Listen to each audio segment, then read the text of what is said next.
ஏசாயா 66:2 சிறுமைப்பட்டு ஆவியிலே நொறுங்குண்டு என் வசனத்துக்கு நடுங்குகிறவனையே நோக்கி பார்ப்பேன்.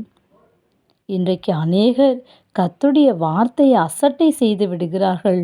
கர்த்தர் சொல்லுகிறார், நான் கூப்பிட்டும் எனக்கு மறு உத்தரவு கொடுக்கிறவன் இல்லாமலும், நான் பேசியும் அவர்கள் கேளாமலும், அவர்கள் என் பார்வைக்கு பொல்லாப்பானதை தெரிந்து கொள்ளுகிறார்கள் என்று. கர்த்தருடைய வார்த்தை எப்படிப்பட்டது? கர்த்தருடைய வார்த்தை காதேஸ் வனாந்தரத்தை அதிர பண்ணும்.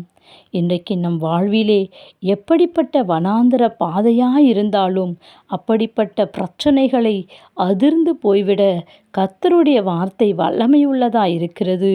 அது மாத்திரமல்ல, கர்த்தருடைய வார்த்தை இருபுறமும் கருக்குள்ள பட்டயம் போன்றது.